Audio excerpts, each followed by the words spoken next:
اللہ تعالیٰ سے بات منوانے کا بہترین طریقہ کیا ہے؟ میں نے یہ سوال ایک سفید ریش بزرگ سے پوچھا۔ وہ مسکرائے، قبلہ رو ہوئے، پاؤں لپیٹے، رانیں تہ کیں، اپنے جسم کا سارا بوجھ رانوں پر شفٹ کیا اور مجھ سے پوچھا، تمہیں اللہ سے کیا چاہیے؟ ہم دونوں اس وقت جنگل میں بیٹھے تھے، حبس اور گرمی کا موسم تھا، سانس تک لینا مشکل تھا۔ میں نے اوپر دیکھا، اوپر درختوں کے پتے تھے اور پتوں سے پرے گرم پگھلتا ہوا سورج تھا۔ میں نے مسکرا کر عرض کیا، اگر بادل آ جائیں، ذرا سی ٹھنڈی ہوائیں چلنے لگیں تو موسم اچھا ہو جائے گا۔ وہ ہنسے اور آہستہ سے بولے، لو دیکھو۔ وہ اس کے بعد بیٹھے بیٹھے رکوع میں جھکے اور پنجابی زبان میں دعا کرنے لگے، اللہ جی کاکے کی دعا قبول کر لے، اللہ جی ہماری سن لے۔ وہ دعا کرتے جاتے تھے اور روتے جاتے تھے۔ پہلے ان کی پلکیں گیلی ہوئیں، پھر ان کے منہ سے سسکیوں کی آوازیں آئیں اور پھر ان کی آنکھیں چھم چھم برسنے لگیں۔ وہ بری طرح رو رہے تھے۔ میں ان کی حالت دیکھ کر پریشان ہو گیا۔ میں نے زندگی میں بے شمار لوگوں کو روتے دیکھا، لیکن ان کا رونا عجیب تھا۔ وہ ایک خاص ردم میں رو رہے تھے، منہ سے سسکی نکلتی تھی، پھر آنکھیں برستی تھیں اور پھر اللہ جی ہماری سن لے کر راگ الاپ بنتا تھا۔ میں پریشانی، استجاب اور خوف کے ملے جلے تاثرات کے ساتھ انہیں دیکھ رہا تھا۔ وہ دعا کرتے جاتے تھے، روتے جاتے تھے اور سسکیاں بھرتے جاتے تھے۔ میں نے پھر وہاں ایک عجیب منظر دیکھا۔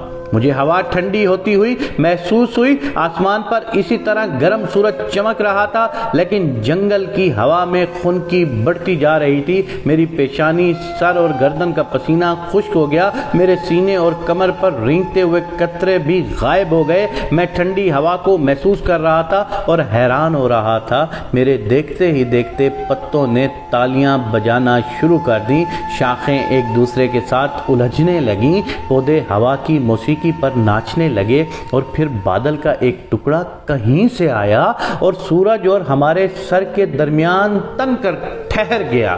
وہ رکے، دعا کے لیے ہاتھ اٹھائے اور شکر ادا کرنے لگے۔ وہ دیر تک اللہ جی آپ کا بہت شکر، اللہ جی آپ کی بہت مہربانی ہے کہتے رہے۔ وہ دعا سے فارغ ہوئے، ذرا سا اوپر اٹھے، ٹانگیں سیدھی کیں اور منہ میری طرف کر کے بیٹھ گئے۔ ان کی سفید داڑھی آنسوؤں سے تر تھی۔ انہوں نے کندھے سے رومال اتارا، داڑھی خشک کی اور پھر بولے، دیکھ لو اللہ نے اپنے دونوں بندوں کی بات مان لی۔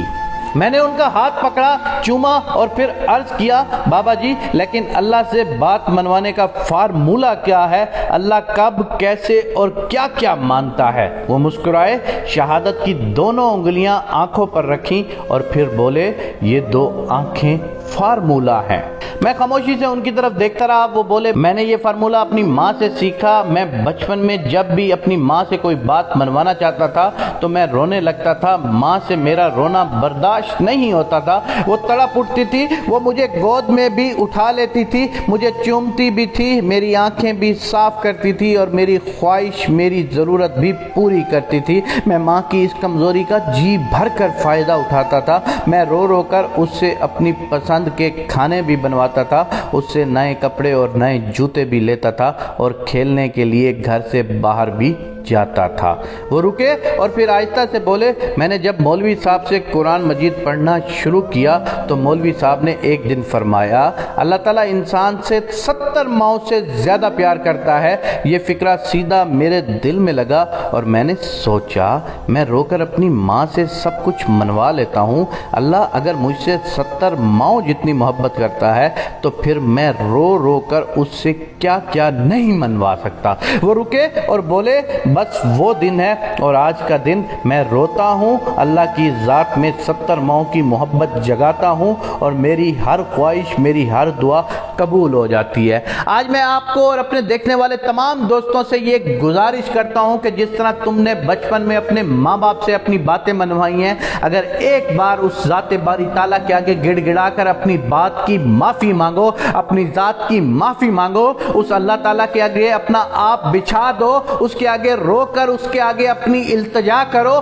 خدا کی قسم کھا کے کہتا ہوں کہ تمہارے رو کے اٹھنے سے پہلے تمہاری مراد پوری نہ ہو تو پھر کہنا لیکن بات یہ ہے تمہارے رونے میں سچائی ہو، تمہاری اللہ کی عبادت میں سچائی ہو، ویسی سچائی جیسا کہ بچپن میں تم اپنی ماں کے آگے کرتے تھے۔